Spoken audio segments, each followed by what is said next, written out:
Morning. It is Tuesday. It is the 2022 version of October the 4th. You're back here with me, Sean Butler, at the Spurs Talk Show alongside my co-pilot, Bugsy Malone, as we bring to you together episode 59 of Tottenham Walks. How's everybody doing? Hope you're all doing the things you love with the people that you love doing them with, and that you're on a path to happiness and healthiness in life. Ladies and gentlemen, first and foremost, if you're new to the channel, welcome. If you're not new here, welcome back. Appreciate each and every one of you stopping by the channel to check out the content and to engage with it. The comments that are coming through thick and fast on every video below are always insightful, regardless of the opinions I see. There's zero echo chambers on this channel. I love to see the conversation emerge, not just between myself and you guys, but between you guys and other parts of you guys. It's brilliant. It's fantastic. Please keep doing it. Guys, if you haven't already, smash that like button, smash that subscribe button, and smash that notification bell, as it will really help the algorithm find new people, new Tottenham fans, with which to show the content and to keep developing the conversation. I appreciate you all. I really do. Guys, today let's talk a little bit about Frankfurt, shall we? In, what is it, about 12 hours time? 11 hours time? We will be embarking on the third Champions League game of this campaign. It's a super important campaign. A super important game as well within the campaign, because we're getting to the halfway stage and there's one team that has started really well. Sporting have beaten Frankfurt away from home 4-0 in the opening encounter, and today probably have to play the easiest team in Marseille.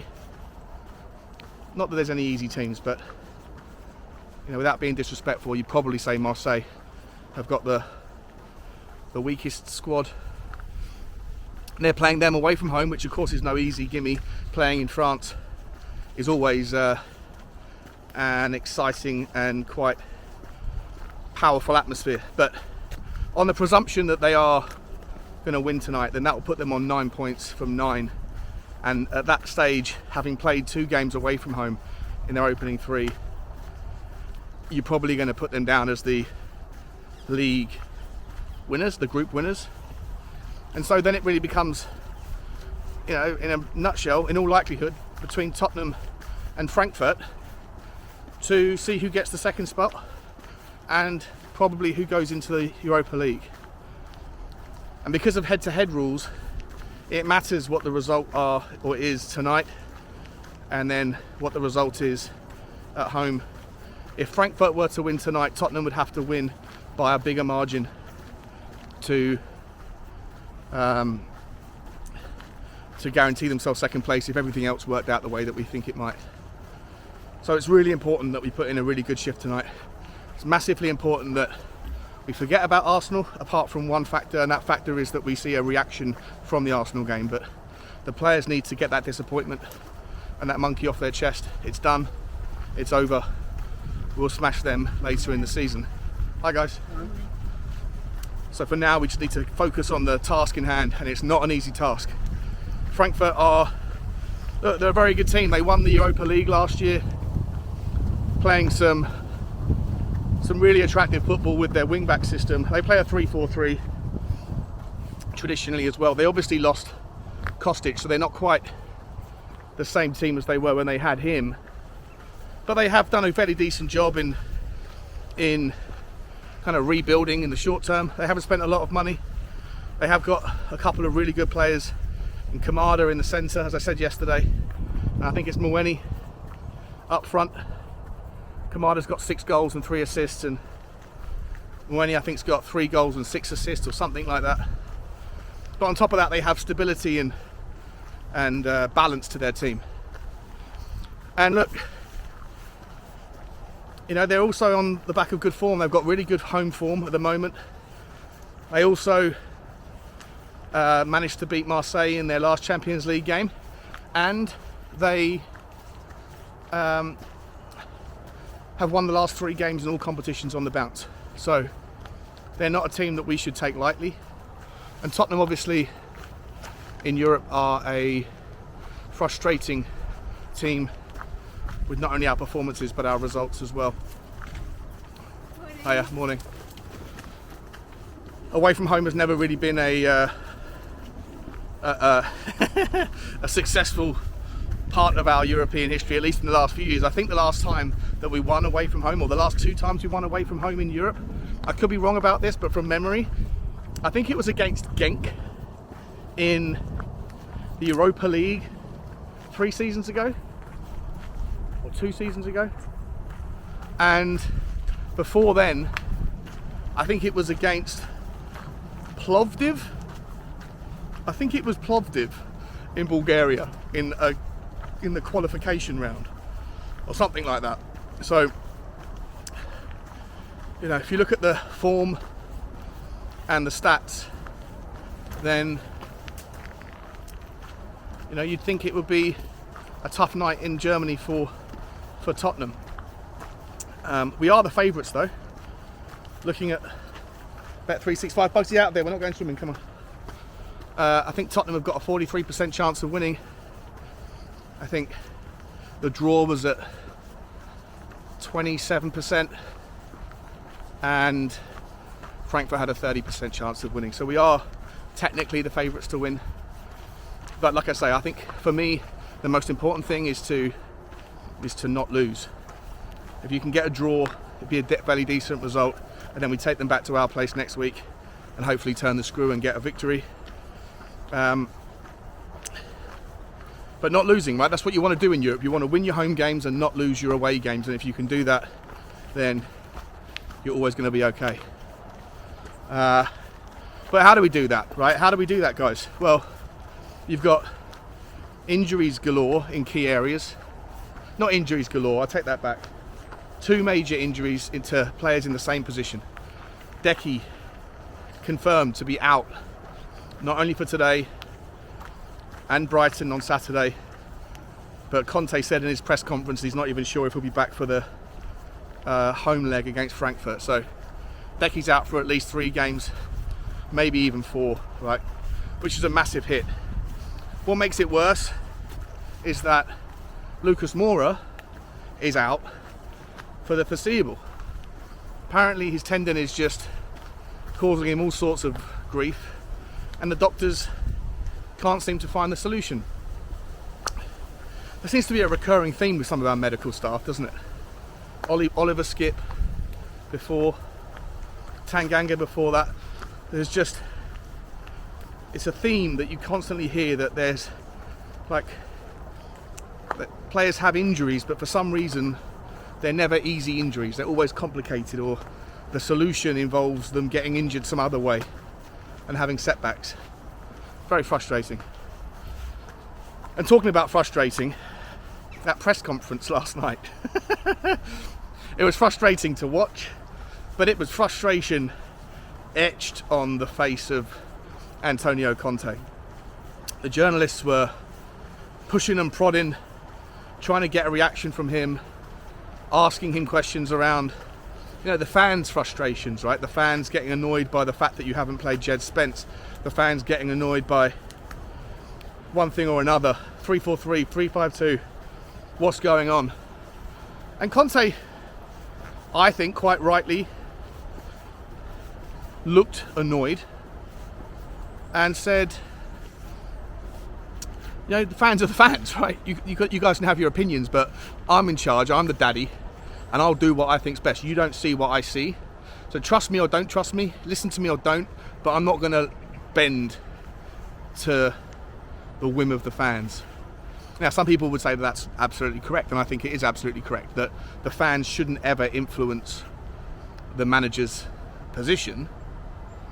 Otherwise, why on earth are you getting paid 15 million quid if you're going to do what the fans say? You've got to do what you want to do, but you should be asking yourself the question as why is everybody calling for something that you are not even entertaining. But he says he sees things that we don't see, and I'll take his word on it. And ultimately, I think that the media are just trying to wind him up and create stories and trying to create that narrative so they've got something to sell in January when it comes to the Juventus managerial job or whatever else. So, but there was some takeaways from the press conference, a little bit. You could tell that he said that Bryan Hill may play. But he also said at the same time that Bryan Hill was supposed to go out on loan, and it was only because of weird circumstances on the last day that didn't happen, which tells you, if you think back to when Conte said, I'm happy for the team I have, but if anyone goes out on loan, then we have to replace them. And I think what he was saying there, if you're reading between the lines, is that he was hoping for Bryan Hill to go out on loan so that he could get somebody in that was better than Bryan Hill. Because we're now in a position where we literally have 3 forwards that are either fit or in the mind of, usable in the minds of the people that matter, i.e. the coach. And that's Sonny, Kane and Richarlison. But for me, Richarlison doesn't work on the right-hand side like Decky does. It's not his position, and I just don't think that we can play a 3-4-3 as effectively with him there as we can with Decky. I think that's clear. I'm not saying anything unique or interesting there. For me, though, as I said before, I do think that we can go to a 3-5-2 now tonight, because we didn't do it against Arsenal. Part of the reason was I think Conte didn't want to do it anyway, but he also explained that Bissouma was injured when he came back from international duty and missed the first 3 or 4 days of training, so there was no time to prepare for the game, which is fine and an appropriate and adequate response. But that's not the case tonight. Bissouma's fit, so is Oliver Skipp. Are we going to see a 3 in the middle? I think we will. I hope we will. And we know that Ben Davies is also back from injury as well, right? So he's going to be on the bench. So we know the back 3 is probably going to be Romero, Dyer, Longley. On the left-hand side, it's either Perisic or it's Sessegnon. I think it will probably be Sessegnon tonight. Could be wrong about that one. But I think that maybe Perisic needs to be rested for the Brighton game. On the right-hand side, obviously, this is the key one, right? This is the key. Does he play Doherty? Does he play Spence? Does he play Emerson? Well, Emerson's not going to be available for the next 3 Premier League games. So you would think that it might make sense to play Doherty or Spence tonight to give them some level of preparation for the games that they're going to have to play against Brighton and the games after that, which I think are Manchester United and Leeds. I'm not sure though. So it's important to get some practice in. Now, is it going to be Spence or is it going to be Doherty? Well, Conte said that Doherty was not the same player essentially as he was last year. He hasn't come back with the same kind of oomph, and those same sentiments were echoed by the likes of Dave, who went to see him at the Irish international game against Armenia. Dave from the Irish Hotspur. And so, but he also says, look, Jed Spence is going to play when he's playing. You've got to trust me, guys. Like, he ain't ready. I'm telling you, he ain't ready yet. So we've got a real dilemma on our hands. Do you see Emerson tonight just to get the job done, even though we're all going to be frustrated by Emerson? If Conte thinks he's the most ready of the 3, the most appropriate of the 3, even though we're not going to use him on Saturday, I think what you'll probably see is Emerson will start the game, and then at half-time, 50th minute, I think you'll see whoever's going to come in for him on Saturday will come in there. Bugsy, 1 second. Yeah, so for me, it's Emerson will probably start for the first half. Hopefully we're still in the game. Hopefully everything's going hunky-dory in the match. And then from there, you'll take him out and you'll probably see Doherty, as much as I want to see Spence. You know what? I actually think that someone made a comment about this yesterday. I actually think that if everybody's clamouring for Jed Spence to start, and Conte's saying, you're not seeing what I'm seeing, he ain't ready. And again, I'm not sure if I even agree with this as I'm going to say it out loud, because then you are bending to the knee for the whim of the fans. But you could make the argument that, show us, give him 20 minutes and let him sink or swim, throw him in at the deep end, and if he absolutely crumbles, then obviously you were right. But for me personally, I think Spence is the sort of character, the sort of mind that will grab the ball, that will just grab the chance, run with it, take the reins, and he will make mistakes along the way, but he's the sort of personality and character that will want to prove a point and will want to make a name for himself. And I'm excited about that side of his character. But he has to be given a chance in order to take the chance, right? So, I don't know. For me, I'd like to see Emerson come off for the last half an hour tonight, and I'd like to see Jed Spence come in. But if I'm a betting man, I would say you'll see Emerson start and then Doherty come in for the last half an hour. We'll find out. Midfield three, for me, if it happens, obviously it is Højbjerg, Bentancur and Bissouma in the middle, and I don't care which variation of how you want to play them, 1 back, 2 up, 3 in a line, 3 horizontal. I don't care. It'd be interesting to see which one of them takes which particular role in the 68 or the more creative man. And then obviously Sonny and Kane. But I really want to see Sonny have a better game tonight, and I think that maybe if we go to that 2 up the front, I think he'll have the ability to play with more space. Bugsy, come here. And be a bit freer. I still maintain that I think the 3-4-3 at the moment is cramping him, with Perisic on the left-hand side. Against Arsenal, he was again awful with his passing, and I just don't think he's comfortable playing alongside Perisic. I know that's not a popular take, but for me, I think it's something that we need to talk about more on the channel, and we are. I've got the stats and the data to back up my point, and we'll talk about that. But if Perisic is playing on the left tonight, we're playing a 3-5-2, then I'd like to see Sonny and Kane have a bit more space up the top. The last thing I would say, guys, is if it is going to be a really boring game, if it is going to be 2 3-4-3s that are just sitting back and waiting for each other person to make a mistake, and they're waiting to, there's going to be lots of passing around the back three from both teams trying to draw each other out. It's going to be a yawn fest. Don't get too frustrated. Get behind Conte, get behind the team. Let's look for a win, but we'll take a draw. But don't expect too much more tonight, because I think the way that both teams are set up naturally will frustrate the life out of it. It's not going to be a one to remember. Could be wrong, that's just my take. Guys, my prediction for the game, I'm going to go 1-0 Tottenham. Come on you Spurs, like, share and subscribe. And as always guys, bye bye.